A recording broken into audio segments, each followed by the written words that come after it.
The first game that remotely resembled chess was found in India around the 7th century. It was by the end of the 15th century that its pieces and rules more closely resembled the modern day game played by millions. And by the 19th century, organized chess clubs and competitions began to take shape. Chess is a sophisticated game that is loved by some of the most brilliant minds of their generation, and also people like me. So, in the 20th century, when those brilliant minds began to pioneer computer science, one of their earliest goals was to create a chess playing machine.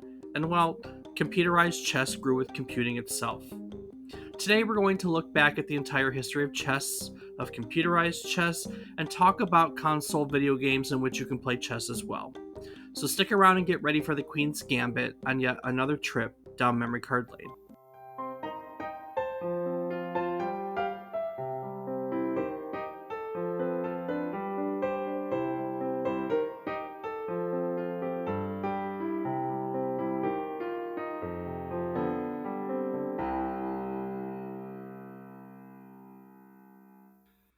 Good morning, good afternoon, and good evening. I hope these words find you well. Hello, and welcome to the 142nd episode of our video game history podcast, A Trip Down Memory Card Lane. Each week, we'll tell you a story about one topic relevant to the current week in gaming history. It can be about a game, a console, a person, technology, just something relevant to this week. While doing so, we hope to teach you something new about the topic, what it took from the world as its inspiration, or what it gave back to the world as its legacy. Today, we're all going to learn about computerized chess, chess itself, and the video games that have been inspired by chess. That's it. I'm David Casson, and as always, I'm joined by my co host, the Grandmaster of Stank. He's my brother, Rob Casson. Rob, any good matches lately? Well, Dave, when you're a grandmaster of the stank, every match is a good one. Is it? I mean, they don't call me the Blunder King for nothing, but No, you no. know. The Blender King. Yes, sir. That's a good one. Well, I blunder a lot, so there you go. So, Dave, tell me, what have you been playing this week? That's a great question. Rocket League. I don't recall playing anything but Rocket League. Rocket League. Wow, That's it. that's Yep. quite the list. I know. How about you? Well, Rocket League and RuneScape. And if I'm honest, I don't think there's much else. So it looks like a light week for both of us. Mm-hmm. Wow, that's weird. I know. You know what else is weird? What's that? We're talking about a board game today. I mean, I don't think it's that weird. We've done it before. Have we? We have. Okay. Board game or tabletop game? True. Very true. We've talked about plenty of tabletop games. We've talked about other board games too. We did it early on when we did an episode on democracy and video games because we talked about board games that turned into mail in games, actually, that You're turned right. into video games. Yep, there you go. So, yeah, it can't be that weird if we've talked about them before. But I will say that this is definitely a different one for us. It is. It's a very different one for us because I am not the expert in this one. I am not the chess person. Okay, yeah. Hold on. Before you use the word expert, I am a person who has interest in chess. To even remotely consider me even the tiniest shred of expert is, man, these kids have been playing since they were 4. I could get beat by a 6-year-old right now, like in less than 10 moves. So, yeah, I like the game, but I ain't no damn expert. So, what do you know about the game? Well, I know that there is an 8x8 square, black Okay. and white, and you Okay. got a bunch of pieces. But Oh. what we're going to talk is the origins. Oh. So we're going to start with a little something different, and bear with me because this could get long and boring for those who don't have any interest in chess. But being such a long-standing game in the world, it's got quite the history. It does. Yes. So, where did chess come from? Well, Dave, precursors to chess actually came from India. In its earliest form in the 7th century, it was known as chaturanga, which translates roughly to 4 divisions, like of the military, with infantry, cavalry, elephantry, and chariotry. Are those last two actual words? Um, I've I taken. Wait, I'm just being honest with you. I have a history degree. I have taken a lot of history courses, some of which have been very specific to military history. I have never ever heard the words elephantry and chariotry ever, ever, ever. I don't know what your teachers were teaching you, Dave, but clearly it wasn't about elephantry and chariotry. No. I mean, I understand the concepts and how they exist, but I've never heard the words ever. Ever. Not even Well, exaggerating. I can't tell you what I don't know what to tell you on that one, Dave. But that maybe it's because it's an Indian translation to English, and it's one of those things. But that aside, it's actually those forms that represented the pieces that would evolve into what's known today as your pawn, knight, bishop, and rook. So your chariot tree is a rook. Okay. Yeah, exactly. And your bishop, your elephant. I mean, it's kind of The makes rest are sense when you more look at it obvious. because the knight is the cavalry. I mean, Right. that's kind of has to be. You think of a knight in shining armor on horseback or running in. Nice. So from India, chess got introduced to Persia, and it became part of the princely or courtly education of Persian nobility. And it was around 600 CE that the name for the game became Shatrang, which subsequently evolved to Shatranj.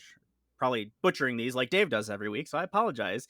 And if there's any people who know Persian or any language that would know that correct pronunciation, we'd love to hear about it. From there, the game was taken up by the Muslim world after Arab Muslims conquered the Persian Sassanid Empire. The pieces kept their different names at the time. From there, chess spread to Russia, where it became known as Checkmate, which quite literally translates to checkmates. From there, it went to Western Europe by three different routes, which the earliest recorded was around the 9th century. And by the year 1000, it had spread throughout Europe. Introduced in the Iberian Peninsula by the Moors in the 10th century, it was described in a famous 13th century Spanish manuscript, which is the earliest European treatise on chess, which was also the oldest document on European table games. So maybe you'll find some ye old Dungeons and Dragons in there. Ye old Dungeons and Dragons. Thank you. So from there, chess spread throughout the world, with many variants emerging. Buddhist pilgrims, Silk Road traders, and others carried it to the Far East, where it was transformed and assimilated into a game often played on the lines of the board rather than within the squares. So, for those of you who don't know, the way you play chess, you have pieces that are each set up in either a black or a white square on an 8x8 board, and the pieces move on the center of that. So, to think of it being within the line as opposed to in the square, it's pretty crazy, right, Dave?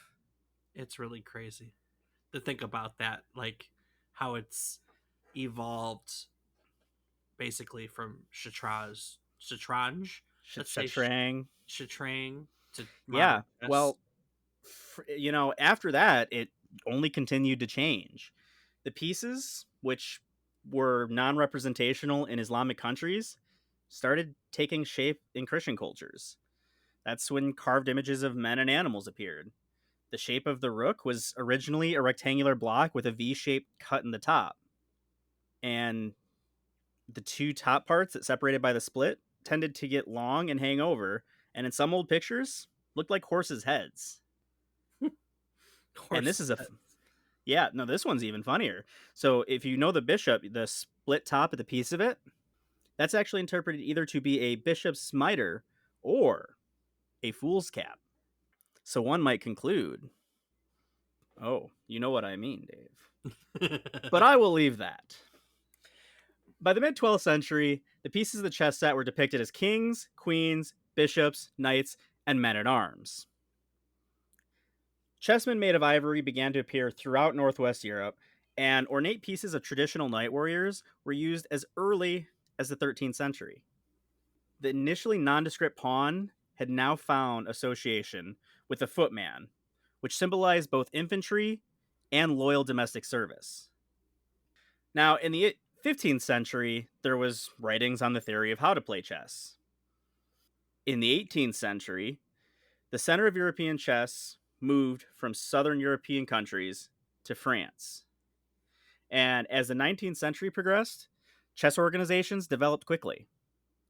Many clubs, books, and journals appeared. There were even correspondence matches between cities. Like in 1824, the London Chess Club played against the Edinburgh Chess Club. It was not uncommon for there to be chess problems in the newspapers, much as you'd find today a crossword puzzle. You think about that, Dave? When's the last time you saw a chess puzzle in the newspaper? I don't even know the last time I picked up a newspaper, to be totally honest with you. Yeah, you're right. You got a point there. But when you did see a newspaper, could you ever say there was chess in there? I remember like the cartoons and the crossword puzzle and the help wanted ads, but chess? No, I can't say I ever saw it. Yeah, I can't say I ever saw it either. Honestly, I think the only real thing I ever saw in chess was, or in newspapers, was crossword puzzles and Sudoku. Sudoku. Sudoku. There you go. Color me corrected. That you are. Yeah, we determined that already. It was in 1843 that von der Lasse published his Enbige's Handbuch des Schachspiels, Oh, you which, pronounce that one. well, that's German, Dave. I mean, I, come on. I It's know. it, and it's a classic. It's the Handbook of Chess, which was the first comprehensive manual of chess theory. So 1843. You think about that. This game's been around since the 7th Seventh century, seventh century. and it's not until 1843 that there's finally a book written about theory. Well, and it's crazy too to think about, because like its seventh century form is not its modern form. It, they do exist as two different, like, I guess that without going back into terms, like it's the concept of old chess and modern chess. Like there are differences. Oh, absolutely. I mean that's exactly why you can't really consider that the first comprehensive manual because I mean there were different games. Of course, anything that was made then wouldn't apply to what's available today. Yeah, very true. It is crazy though that it goes back that far.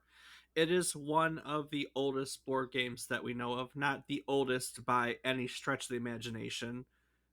There are BC games, but almost all games prior to this were like, I mean, we had checkers prior to this, admittedly, but the most of the games we had prior to this were dice games or like ball games, like with a handball or some kind. So pretty interesting. I mean, what do you mean a handball? Like a ball. Like a Uh, ball? Like yeah, like a ball, like a round thing that you would throw from a person to another. Not necessarily used as a throwing device, but like they would use balls to dice balls and stuff to denote things. They had, so I obviously did do my research, but I vaguely remember that the Greeks had various games that were played with balls. That's like really putting funny. it through a hoop in the I don't, wall. I honestly don't know. I I don't think I know. might have seen that in a movie once. To be fair, it was like basketball, but with a stone hoop in the side of the Coliseum. I just know that that those ones predate chess, especially the dice ones. The oldest game in the world is Senet, which was played by the ancient Egyptians, which predates this by a long shot. So, I don't know, Dave. You might have him beat still. yeah. So on that, Dave, it was in 1851 that the first modern chess tournament was held, and it was won by German Adolf Anderssen, who was relatively unknown at the time. He was hailed as the leading chess master, and his brilliant, energetic attacking style became typical for the time. Since the end of the 19th century, the number of annually held chess tournaments and matches quickly grew. And it was in 1914 that the title of Grandmaster was formally conferred. Was first formally conferred by none other than Tsar Nicholas of Russia, the second Tsar Nicholas. Had to specify, huh? Yeah, I mean, of course, because anyone who knows Tsar Nicholas the First would be quite upset with that one. But that's only a disputed claim, so who knows if that's true? But if that's the case, 1914, the first Grandmaster, which for those that don't know, Grandmaster is the highest title that can be obtained in chess, aside from World Champion. But a World Champion normally is going to be a Grandmaster unless some crazy stuff happens. Has crazy stuff ever happened? Not. I mean, we can. There is a lot of chess Oh, championship history. yeah, I know. Um, so not really. There have definitely been some crazy things, but I would never say a grandmaster having won. Okay. So in 1924, the World Chess Federation, or FIDE, was founded, and in 1927, the Women's World Chess Championship was established, with the first to holding it, the Czech English master Vera Menchik. So the old system was very informal, and the world champion decided which challenger they'd play for the title, and the challenger was forced to seek sponsors. So, someone was champion, and they would just say, "Hey, I want to challenge you for my championship." Not the other way around. You'd think it would be someone would challenge the world champion, and that would be it.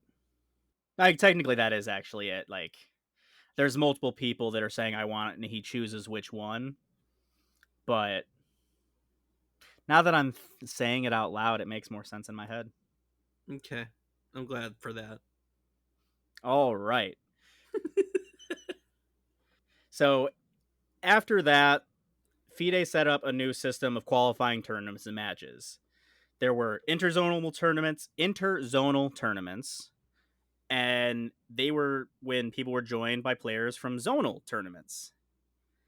Then the leading finishers in interzonals would go on to candidate stage, which was a tournament and then later a series of knockout matches. And the winner of the candidates would play the then reigning champion for the title.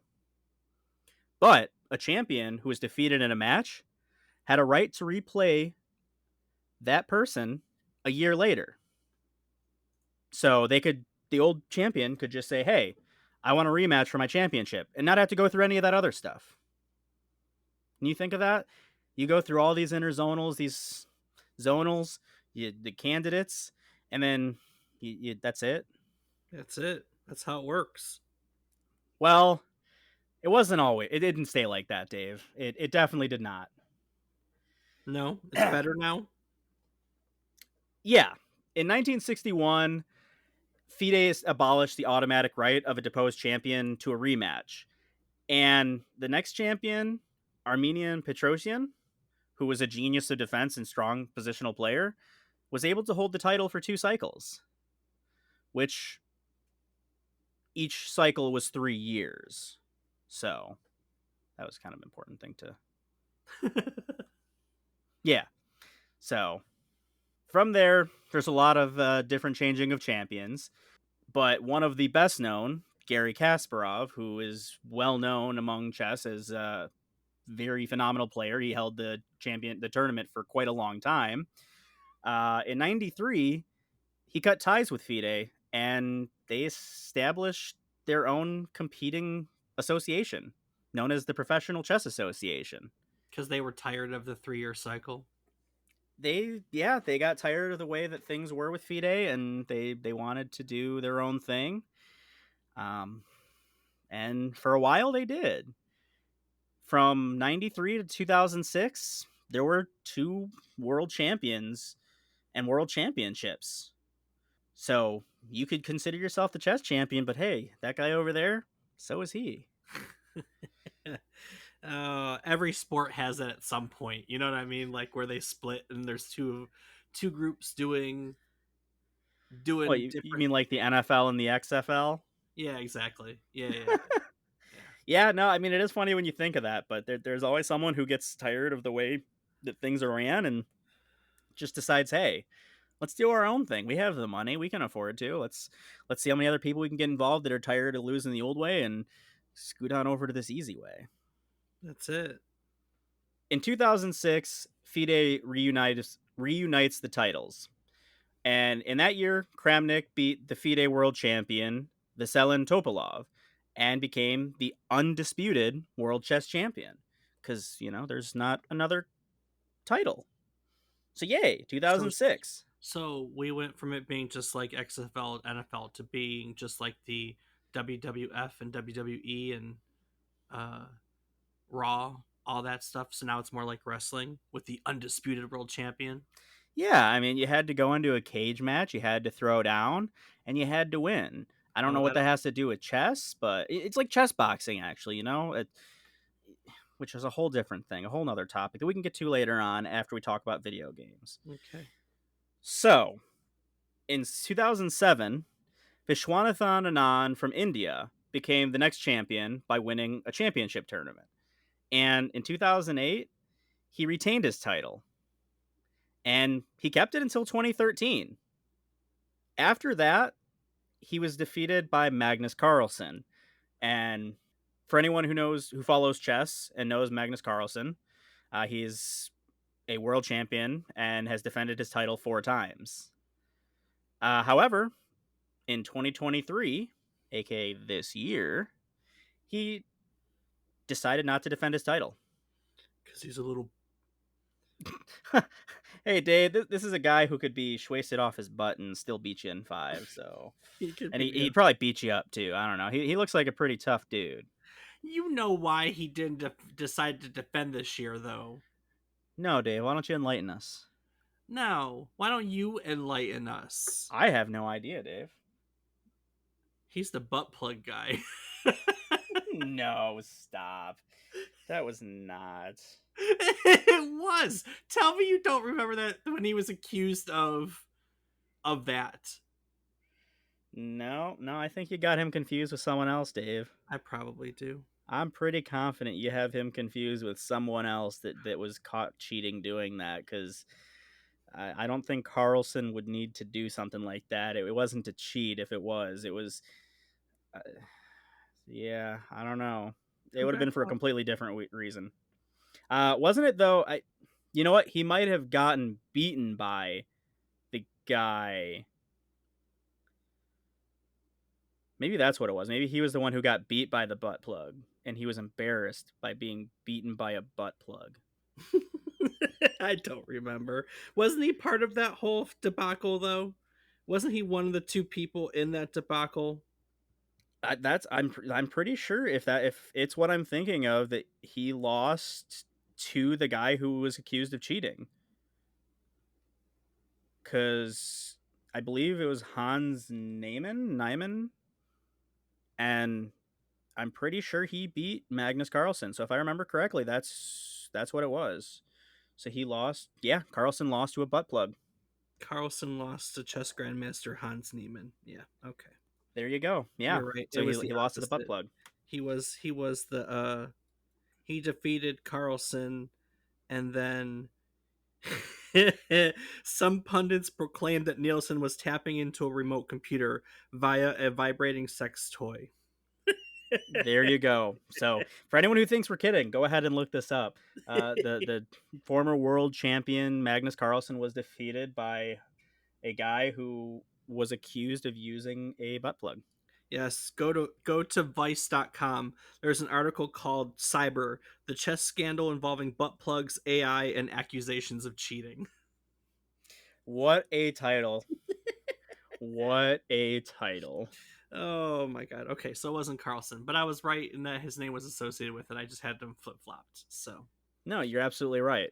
But that's in a nutshell a very chaotic, brief description of chess. yep, It's a very old ass game, it is. and there have been a lot of changes. Although Soviet Russia had a lot of time in the early 1900s of winning the championship, got beat by American Bobby Fischer. Let's go. That's right. Got beat by Bobby Fischer.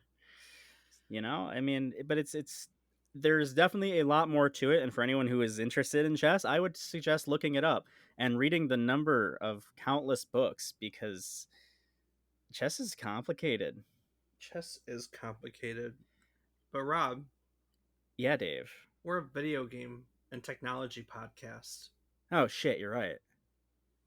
Uh, So well, I guess to kind of wrap it all into why the hell this matters to us. Um, it was in the 1950s that the first chess machine was created. It could play chess or, reduce chess-like games, but 1950s. it was. But I'm going to tell you now, we're in my field of expertise, that Oh, oh. computerized chess, automated chess more so, goes back as far as the 18th century. What? Shut up. No, it doesn't. Yeah, get this. So in the 18th century, you're going to like a bit of this. So in the 18th century, there was a Hungarian inventor named Wolfgang van Kempelen. He debuted an autonomous chess robot named the Mechanical Turk. The Mechanical Turk could play and beat some opponents. It remained operational from about 1770 until 1854. In 1854, it burned up in a fire. Damn. Uh, I also love the name. the And for any autonomous, fan of the Mechanical Scrubs, Turk. that's Yeah. all I can think of is just a mechanic, like him doing the robot now, playing chess. That's going to be a vision forever now. So this is the earliest historical record of anyone ever having a chess machine per se, but unfortunately, it wasn't actually autonomous. After it burnt up a few years later, it was revealed that it was actually controlled by a human. I was going to say, like, how could it know what move to play? There is no logic created unless, like, it had some preset moves based on where someone. I guess I would have to see it, Yeah. but But that's the next thing. Okay. So in 1912, Leonard Torres y Quavado built an automaton named El Ahedrcistra. I can't say that. Aje. I don't I know. couldn't tell you. It's some machine. It was capable of playing an endgame with white pieces. Basically, the endgame was this: white has a king and a rook, and black only has a king. And what the machine was. And that machine was able to checkmate the black king every single time. And it could detect illegal moves too. uh, by a lot of definitions, this some people actually consider this machine the first computer game in history because it was computer circuits and like machine stuff together that would detect the moves and help it. And in case you're curious, it is actually the machine is still working over 100 years later, and it's on display in a museum in Madrid. If you wanted to go see it, you could go see it. So the actual earliest autonomous chess machine came in 1912. Now that's not a full game, right? It's made to allow you to play a very specific chess situation, right? Yeah, I would definitely say most games don't involve two kings and a rook. Well, they do, but They, that's they not the only thing the game is. very Let's go with true. But you're right. Computers were invented. We started to get computers in the 1950s, and it was really only a matter of time before someone programmed computers to play chess. And the first time we saw any semblance of this was actually 1950.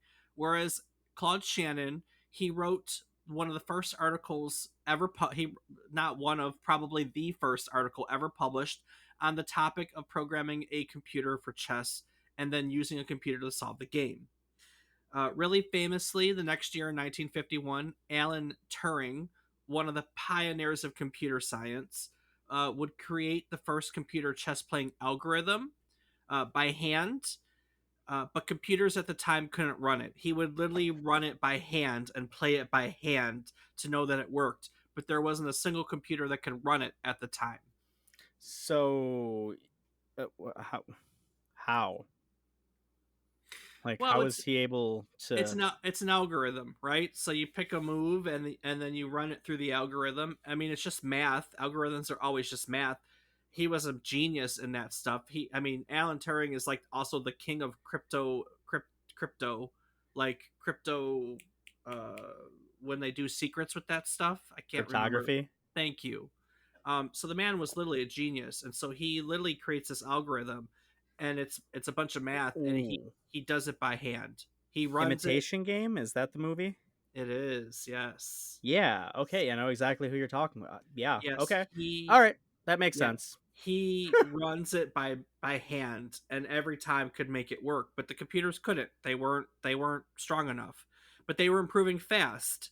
And later that year, in late 1951, one of his friends, Dietrich Prinz, would create the first computer chess playing computer algorithm for the Ferranti Mark I, which we've talked about before. It was the first commercially available computer, and it could solve part of a game of chess, but it wasn't nearly powerful or sophisticated enough to play a full game.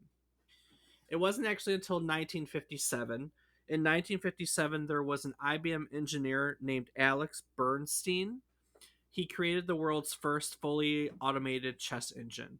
It could actually play an entire game of chess, but each move took about 8 minutes to compute. Damn. Yeah. So as computers continue to improve, so too did all these chess engines that were written for it. And it's really fascinating to see how quickly everything progressed because as computers, we know computers progress really quickly. What they could do progressed too. So as they were able to calculate faster, you could calculate more moves in chess faster, and then chess became faster, right? True. So 1957, the year Alex Bernstein created the first fully automated chess engine. A team at Carnegie Mellon University predicted Boo! Fake CMU. that they predicted that a computer would defeat the world human champion by 1967. That was their prediction back then. Well, But it, Dave, was it it right? well, as we went into the 1970s, it really no one was really sure. In 1968, international chess master David Levy, he made a famous bet. His bet was that no chess computer would be able to beat him within 10 years. In 1976, senior master, I'm going through these terms again, and professor of psychology Elliot Hurst at Indiana University, he wrote that the only way a current computer program could ever win a single game against a master player would be for the master, perhaps in a drunken stupor while playing 50 games simultaneously, to commit some once in a year blunder. What the So, hell is a senior master, Dave? I know international master, which is a step below grandmaster, but I'm actually not familiar with the okay, so there are classes. I actually wrote this later on in this whatchamacallit. Where is my notes on classes? Classes, classes, VI. classes. Thank you. Okay, so the way it's calculated back the at this time with the ratings, the top rating. So when you play chess, you're given a score. It's called an ELO. What's that stand for? I don't remember. I just know it as ELO. If Okay, it so actually stands for anything. you get an ELO. I know it has it's an acronym for something. I don't know what, but it basically you get a numerical score that tells where you are. And I think like 2400 and up is the highest, like senior Well, master.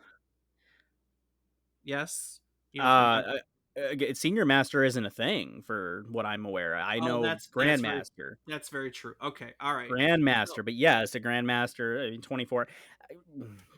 There is not a cap really, so it's hard to say at what point, but I would say most GMs are generally above 2400. So this was all right, so the ELO rating system. ELO rating system has grandmasters at 25 to 2700 ELO. Does ELO have a whatchamacallit? It's named after its creator. Okay, it's not an acronym. No, Arpad it's Elo actually is the inventor of it. It's named after him. there you go. Yeah, Okay, that's so why it's called ELO. So yes. So the ELO rating system is the current one. 2500 to 2700 grandmasters, 24 to 25 are international masters, 23 to 2400 are FIDE masters, 22 to 23 are FIDE candidate masters, 2000 to 2200 are candidate masters, and then every 200 is a class below that. So class A, class B, class C, class D. Now, there's another rating system used by the USCF, which is called the USCF rating categories, and this is where this comes from. So, a senior master had a rating range of 2400 and up. A national master was 22 to 24. An expert was 2000 to 2200, and then every 200 below that was class A through class J. Does that make more sense? So this was just another case of I don't like your system, I'm making my own. Essentially, yes. I don't think I don't. Yeah, it was just a different way. It was just a different way. The USCF system is a modification of the ELO system, in which the K factor varies and it gives bonus points for superior performance in a tournament. UCF ratings are generally 50 to 100 points higher than their FIDE equivalents. So yes, it's exactly what it is. Just so you know. Okay. Eh, okay, so back to the history, which we were talking about the senior master, Elliot Hurst, saying that the only way a computer would ever win against a master would be for them to drink their butt off while playing 50 games simultaneously and commit this once in a year blunder. That's a pretty defiant statement against computer chess, you know? I mean, though, for someone who is considered a grandmaster, you know, I, Magnus Carlsen has blundered many games while wasted and recovered. So, with the technology at the time, maybe he wasn't too far off. Then something happened. In the late 70s, chess programs suddenly began defeating skilled human chess players. And The, maybe com- he was wrong. the computers were getting better, the chess were able to compute better. It happened. In 1976, the same year that Elliot Hurst made that once in a year blunder statement, Northwestern University had a program called Chess 4.5. It became the first chess program to win a human tournament, though it only won it at the Class B level, which we just learned about. So we're basically Yep. five tiers below, I guess, Grandmaster or Senior Master, depending So on how you look at it. so far, Elliot's right. Yep. Levy, who made that famous bet that no chess computer would be able to beat him within 10 years, ended up winning his bet 10 years later when he beat the sequel to that program, our predecessor, uh, not predecessor, what's it when it comes after? Successor. Successor, Chess 4.7. He beat Chess 4.7. But the moment is iconic because they played 6 games and Chess 4.7 beat him in one of those 6 games. And it's the Hmm. first time ever that a computer beat a master level player in a tournament. Well, was he also in a drunken stupor and playing 50 games? No, not that time. Well, Elliot, sorry to say it, but you were wrong. Well, I guess in 76 he wasn't, but Nope. Nope. They won their bet. In 1980, there was a chess computer named Bell. It began often beating masters. And by 1982, there were about 2 chess programs rated at the that could beat master level, and about 3 or 4 that were rated just beneath it.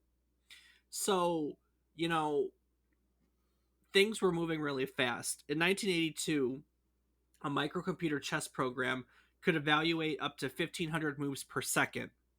And to put this into perspective, that's as strong and as fast as the mainframe chess computer programs that existed only 5 years earlier. wow. So we went from like warehouse sized computers in 1977. 5 years later, personal microcomputer chess programs could operate as fast. So things were moving really fast, right? I would say so. In 1982, at the North American Computer Chess Championships, chairman of the Computer Chess Committee, Monroe Newborn, predicted that a chess program could become world champion within 5 years. So his prediction was 1987. The tournament director and international master at the time, Michael Valvo, predicted 10 years, so he thought 92. And computer science pioneer Ken Thompson predicted 20 years, so he was thinking 2002. Most people though at the time thought that it would be about right about the year 2000 that a chess program could become world champion. So in 1989, Levy, the man who said, "Hey, you're never going to beat me unless I'm playing 5 games and blah blah blah blah," or no, he's the one who thought it couldn't be beat in 10 years. But Levy Right. was beat in 1989 in an exhibition match by Deep Thought, one of the early chess engines. Deep Thought was really well below world championship level. And it went up Not for against. long though, Dave. No, not at all. No, because there's a pretty well-known thing with Deep Blue against the former champion Gary Well, Kasparov. yeah, but we're not deep blue yet. We're Deep Thought at this time. Oh shit, you're right. Okay, so Deep Thought, uh, Levy was defeated by Deep Thought in 1989 in an exhibition match, and then they put up Deep Thought against world champion Gary Kasparov in 1989, and Kasparov beat it defiantly with 2 strong wins. So we're still not there yet. 1996, they put Deep Thought, gets changed, modified, bought up by IBM. I don't think when it was Deep Thought it was IBM. I think it was still with its researchers, but IBM eventually takes the project, and yes, that becomes Deep Blue.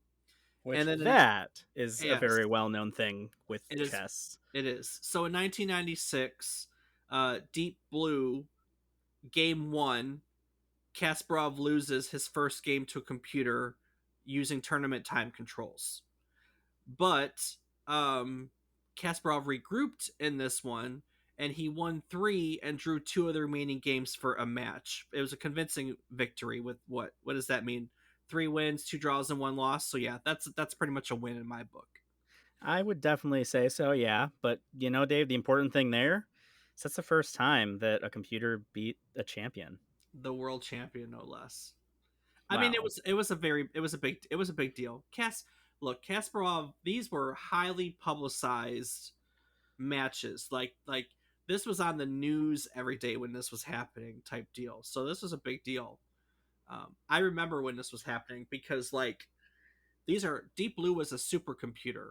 You know, it was a supercomputer. The notion of supercomputers was a very foreign concept to people in the mid 90s, and this is how a lot of people were introduced to the concept. Was like, hey, here's Deep Blue, and it's gonna defeat a chess champion, and that was the coolest thing ever to 13-year-old me. You know. So speaking of which, the next year in May of '97, they did some tweaks and they updated Deep Blue, and it beat Kasparov. That's the famous one that you're talking about. 3.5 to 2.5 in a return match the next year. So Okay, so it was in 97. correct. It was in '97. There's a pretty interesting documentary whose name I can't think of right now. That's all about that. But yes, '97 is when Deep Blue officially beat Kasparov. So, I mean, 30 years after the bets were being made that it could defeat a world champion, but Well, I mean, yeah, initially, but everyone in '82 said the year 2000, and they weren't very far off. So no, they definitely were not. That is true. And I'm sure it's only gotten crazier since then, Dave. actually, it kind of has, but we're not going to cover too much of that because I wanted a chance to kind of talk about the video games because as personal computers became more popular, people were writing chess software for it. You know, Oh. there was a really popular one called Sargon. It was written in assembly language in 1978 by Dan and Kathleen Sprecklin. It was introduced at the 1978 West Coast Computer Fair, where it won the first computer chess tournament that was held strictly for microcomputers with a score of 5-0. And basically like it was magnetic media, and magnetic media wasn't widely available, so they put an advert in Byte magazine, and they basically sold like for $15 sold like the source code of it that people could program Hmm. and port to other machines.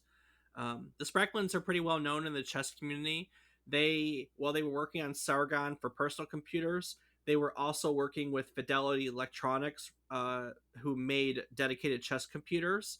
They actually wrote the engine in the dedicated chess computers that won the first 4 World Microcomputer Chess Championships. Wow. Um, there was an engine called Chess Genius, a computer program. Chess Genius was written by Richard Lang. Richard Lang wrote between 1984 and 1993. He wrote chess programs that won 10 different chess. That won the World Computer Chess Championships 10 different times in those 9 years. I don't know how that works, but it's the stat. All right. The Chess Genius program was entered into a Professional Chess Association Rapid Chess Tournament in 1994. It actually defeated and eliminated Gary Kasparov in 94, but under rapid chess rules, which was a little different. And then it lost to Arnand in the next round.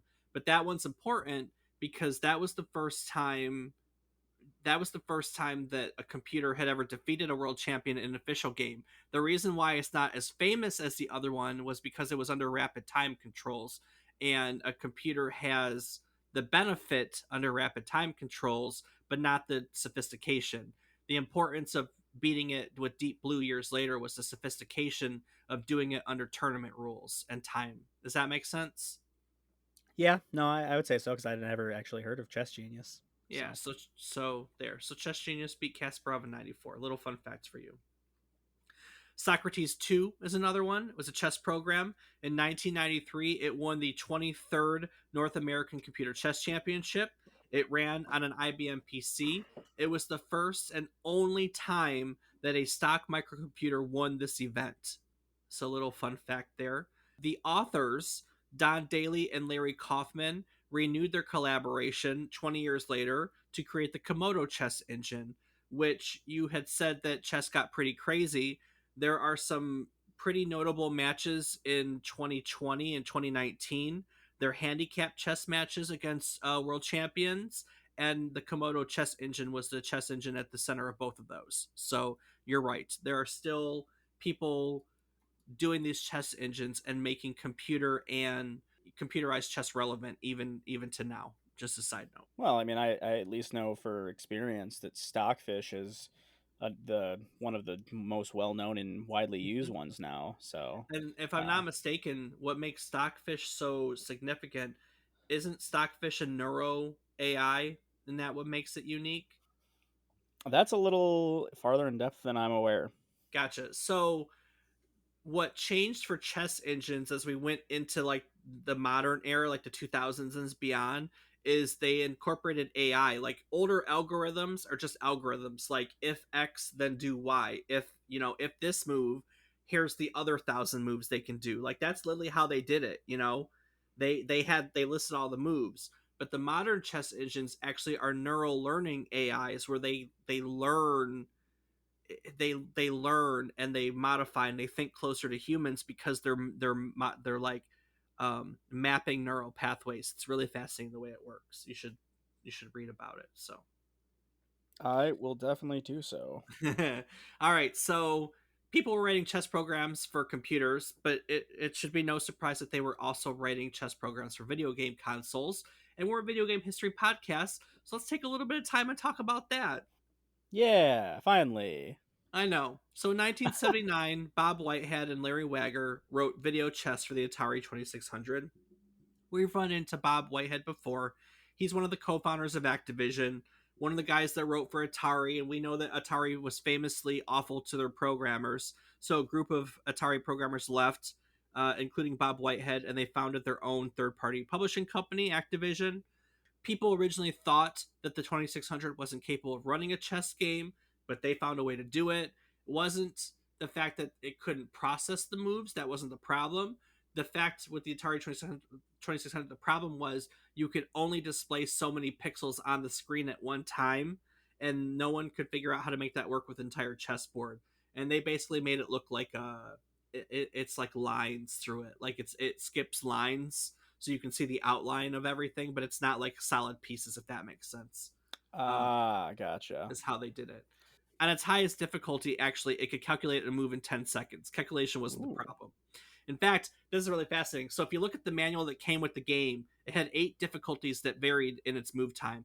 Level 1 was 15-second average move time, 2 was 30, level 5 was 3 minutes and 15 seconds, level 6 was 12 minutes, and level 7 was 10 hours for each move. What the hell? I don't know what it is about level 8. Level 8 was advertised at 10 seconds. That doesn't make sense to me. I didn't get a chance to dig into it, but it's just crazy. Like level 7's 10 hours per move. That I make a move, go walk away for a while, and come Yeah, back. pretty Like, much. did people even leave Ataris on that long? Yeah, I guess. And Rob, that brings us to the reason why we're here today, why I picked chess for today's topic. On May 17th, 2011, 12 years ago, there was a game released, not that relevant of a game, but hey, it gave us an excuse to talk about chess, and that's called Battle versus Chess. It was a chess game. It was released for all the platforms at the time: PS3, 360, Wii, Windows, Linux, Mac, everything. It wasn't originally released in the United States. There was a lawsuit. Basically, Interplay sued the company that made this because they have a title called Battle Chess, which is very close to Battle versus Chess, right? I'd say a little bit. And they won basically. So in North America, the game is called Check versus Mate, which is why you may have never heard of it before. But Not everywhere, once. but the United States, it's Battle versus Chess. Now, Battle Chess is a video game version of chess. It has 2.5D graphics and it has fighting animations. So it follows the traditional rule of chess. And now this is like 1988 it first comes out. It's been ported to everything. There's an NES version, there's an Apple II version, there's a Windows version, there's a 3DO version, Amiga versions. Hell, they got an Apple II version, 2GS, the color one, Rob. Ooh. Everything. So like if a checkmate's delivered, the checkmating piece fights and defeats the king, right? So the rook turns into a rock monster and kills a pawn by smashing its head. The rook kills the queen by eating her. There is an animation. The knight versus knight animation has the black references the Black Knight fight from Monty Python and the Holy Grail. The king versus bishop fight basically makes fun of the short battle between Indiana Jones and a swordsman in Raiders of the Lost Ark. So there's a whole lot of stuff going on here. This was made by Interplay. Brian Fargo, Interplay founder, who we've talked about before with our Fallout and Wasteland episodes, if I'm not mistaken, is very fond of the game.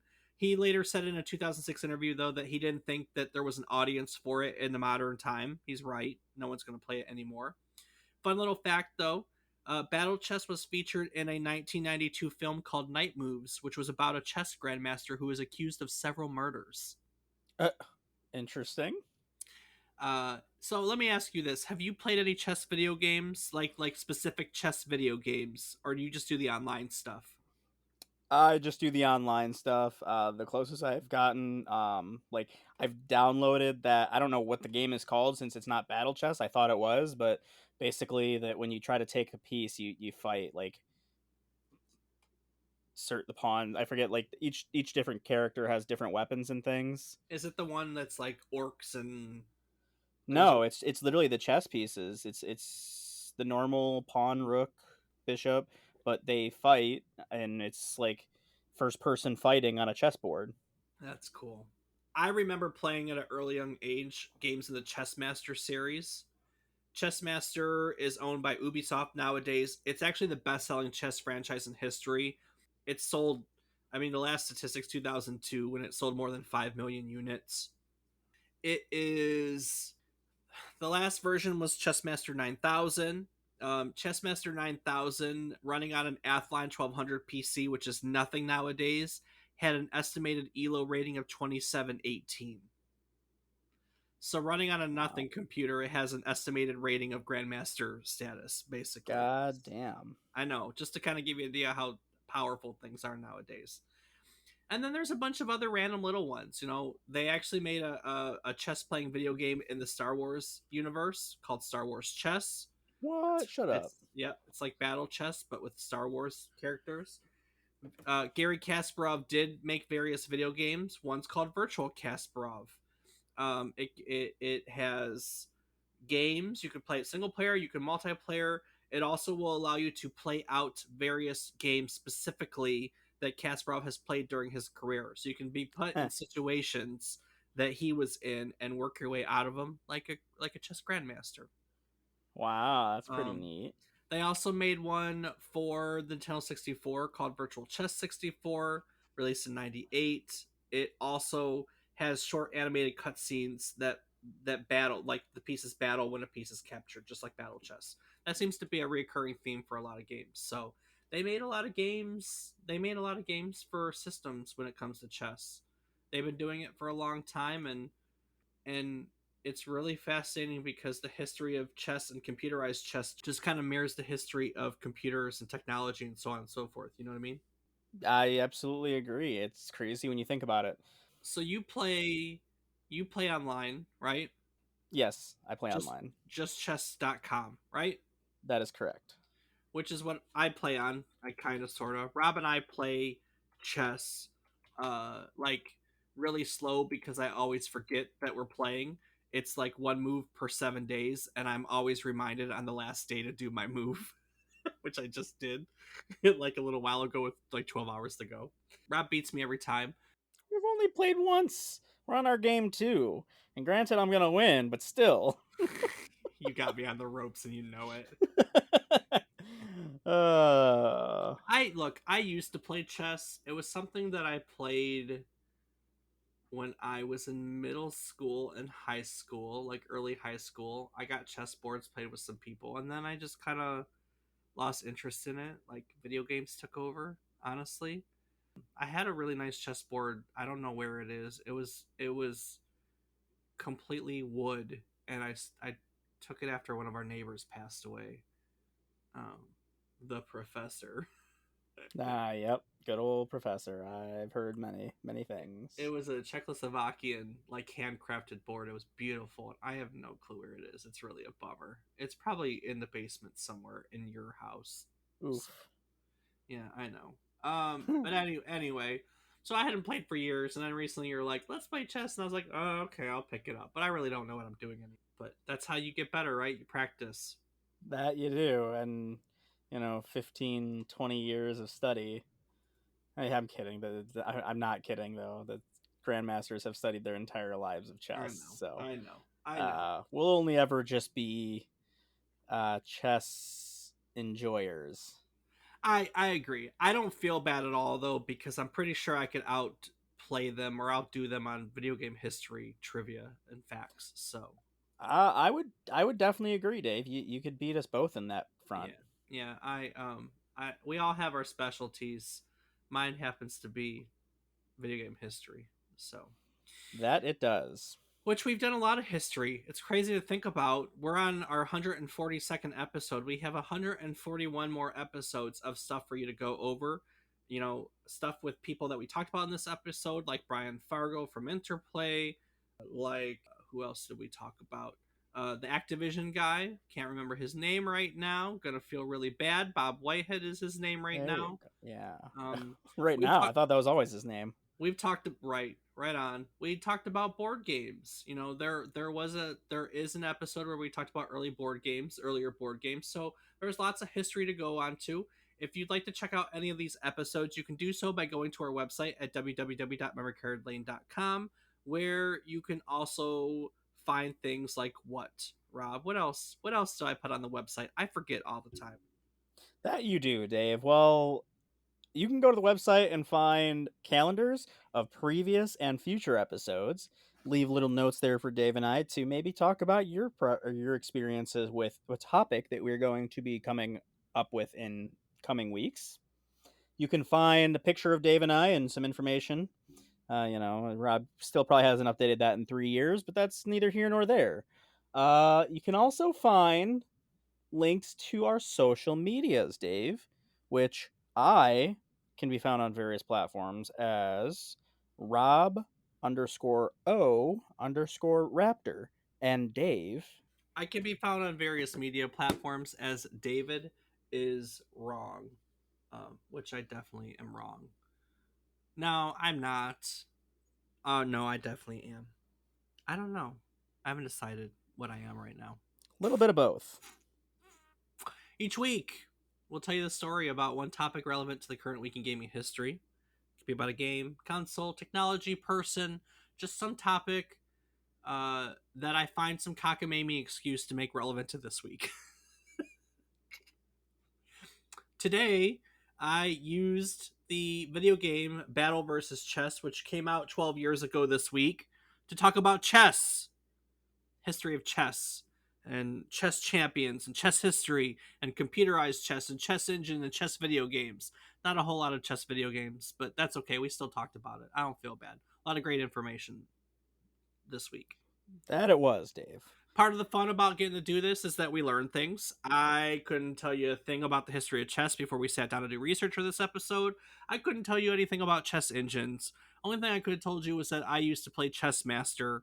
I couldn't even, maybe 2000, 3000. That's the last one I remember in the series. Maybe 4000. I don't know. I might be confusing it with SimCity 3000. Who knows? But yeah, so we learned a lot about chess. You know, that's the best part about getting to do this is as we teach you guys, we learn things. So as part of our commitment to you to teach you new things every week and our acknowledgement of the learning teaching cycle, we like to go around and talk about our big takeaways for the week. So Rob, what did you learn today? Well, Dave, I think that my biggest takeaway of this week is that there is an entire championship for chess computers. Yeah, isn't that cool? That Like, like it's kind of like battle bots but for chess. Like yeah, I've never heard of that. Like and now that I'm reading up on Stockfish a little bit more, I'm seeing that it's won the chess.com computer championship and some other microcomputer championship many times, but yep.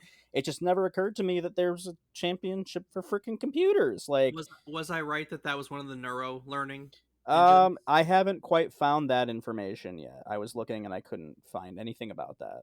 I know when I started to delve into the history of chess engines and I was learning about the modern ones, that was like the difference. Like when things changed is when they started doing neuropath AI, machine like algorithm learning. So, yep, fun stuff. What I about you, Dave? That's What a was your great. takeaway for the week? I am really fascinated by the fact. I mean, I learned everything today, but I also am really fascinated by the fact that there was someone that was able to create an autonomous chess computer. It may have only done the end game, but we're talking 1912 before there really was anything technically. Yeah, no, that's definitely an amazing feat. And you can go online and look at it. I mean, it's not exactly it's still operational and it's still in a museum in Spain. There are more than one version of it, but the original is still there over 100 years later, and that's so fascinating to me that we have that little piece of history. Um, that little piece of history. That the sum is technically the first computer chess game. You know, because the way it's designed. By some definitions, it fits. By other definition, others, it's the same gay with the same gay, the same way. It's the same way with actual video game history because there are some electromechanical video games that pre-exist like what we define video games by nowadays, like with the screen and that some people consider to be the first video game and some people don't. This is the same concept, which is really fascinating. So yeah, and that's chess. That's a history of chess. That's a history of chess engines. That's everything. We learned about chess today, which was kind of cool. Honestly, I didn't know anything. Yeah, no, it was definitely an interest doing some research into this and learning how much it's changed and all of that. It's been fun. Yeah. So, Dave, any last minute things from you? No, as always, no, I'm kidding. What would you like to add to today's episode? Well, I will take a quick moment to say thank you for anyone who is still listening. We know that this episode may not have been the most fun for everyone, but I we think it was appreciate you fun. sticking around. Well, Dave, we're a different bunch, and also thank you to those of you who put up with Rob being the leading voice for a change in an episode. Because god damn, was I unprepared for this one? Ooh boy! Not so easy, is it? You know, I'll give you credit, Dave, that it's 90% preparation and 10% performance, and I perform better than I prepare. To be fair, I have a lot of practice. Uh, Yeah, you do with those I 140 yeah episodes that you've done. yeah. I don't think like in hindsight, you know, the first dozen episodes or so are nearly as good for that aspect of our podcast than nowadays. Like it took time to get used to that, you know, the way the preparation turns into the performance and so on and so forth. But I don't know. This far in, I'm pretty comfortable with it. That you are. But anyway, thank you to all of you for sticking around. We really appreciate you taking this ride with us. Well, Rob, thank you. It was fun getting a history lesson from you. You should do it more often. Well, we'll see, Dave. Pick more topics I like. Ouch. That stings. So, with that being said, next week we're going to tell you the story of Dragon Quest, which was originally released for the Nintendo Entertainment System in Japan on May 27th, 1986. As part of its story, we're going to learn all about the history of its publisher Enix, as well as take a look at what helped inspire the game itself. So stick around and join us as we fight the Dragon Lord on yet another trip down memory card lane. Do the thing. Skibidi bop bop bop and chest noobs.